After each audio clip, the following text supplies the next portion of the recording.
Hello friends, मैं हूं advocate Pradeep Pandey और आप देख रहे हैं आपका अपना यूट्यूब चैनल कानूनी बात। फ्रेंड्स, जैसा कि लोक अदालत लगने वाली है और आप सब अपना टोकन जनरेट करना चाह रहे होंगे लोक अदालत में ट्रैफिक चालान को सेटलमेंट करने के लिए।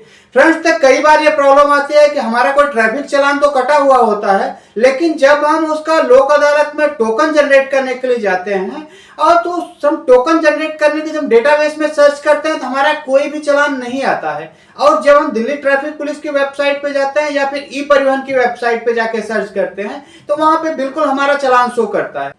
फ्रेंड्स, अगर आपका चालान जो है नॉन कंपाउंडेबल ऑफेंस के लिए कटा हुआ है तो उन चालान को लोक अदालत में दिल्ली ट्रैफिक पुलिस के जो स्पेशल लोक अदालत लगेगी या फिर नेशनल लोक अदालत लगेगी, उसमें कोई भी नॉन कंपाउंडेबल ऑफेंस का टोकन नहीं जनरेट हो पाएगा। बेशक आप जो है दिल्ली पुलिस की वेबसाइट पे जाके सर्च करते हैं, ई परिवहन की वेबसाइट पे, वहां पे आपको चालान शो करेगा। आपको टोकन के सिस्टम में उन चालान को नहीं शो किया जाता और उनका टोकन नहीं जाता।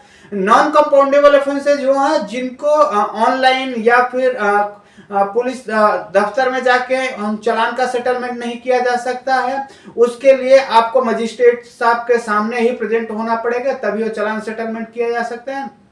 फॉर एग्जाम्पल के लिए ड्रिंक एंड ड्राइव का केस है, सेक्शन 185 मोटर व्हीकल एक्ट के तहत अगर आपका चालान कटा हुआ होता है, उन चालान का आपको टोकन नहीं जनरेट कर पाएंगे, उसके लिए आपको रेगुलर कोर्ट में ही जाना पड़ेगा। इसके अलावा अगर मान लीजिए कोई आपकी व्हीकल जो है एक्सीडेंट में इन्वॉल्व है और आपका चालान कटा हुआ तो वो भी जो है चालान का टोकन आप नहीं जनरेट कर पाएंगे। तो इसलिए आप नॉन कंपाउंडेबल ऑफेंस का अगर कोई भी चालान कटा हुआ है आपके व्हीकल पे तो उनका आप टोकन नहीं जनरेट कर पाएंगे दिल्ली में और उसके आप लोक अदालत में सेटलमेंट नहीं कर पाएंगे। पहला कारण तो ये हो गया।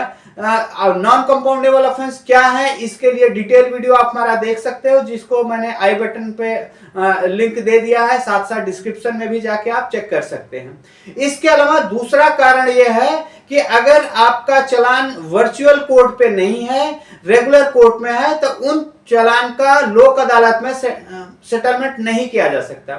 दिल्ली लोक अदालत में जो भी ट्रैफिक चालान सेटलमेंट होते हैं, सिर्फ और सिर्फ वही चालान सेटल होते हैं जो कि वर्चुअल कोर्ट पे होते हैं। मान लीजिए आपके आरसी में आपका मोबाइल नंबर रजिस्टर्ड नहीं है तो उन चालान को वर्चुअल कोर्ट में नहीं भेजा जाता है, तो उनका आप टोकन नहीं जनरेट कर पाएंगे। बेशक आप दिल्ली पुलिस की वेबसाइट पे सर्च कर पाएं या ई परिवहन की वेबसाइट पे सर्च कर पाएं। तो इसलिए अगर आप टोकन जनरेट करना चाह रहे हैं तो आप पहले चेक कर लें कि क्या वे जो चालान आप सेटल करना चाहते हैं वो वर्चुअल कोर्ट पे है या नहीं।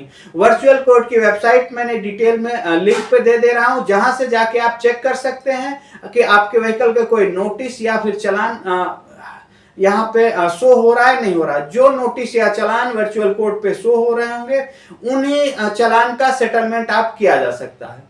साथ ही साथ इसके अलावा एक तीसरा कारण ये हो सकता है कि आपका चालान जो है टोकन न जनरेट हो पाए।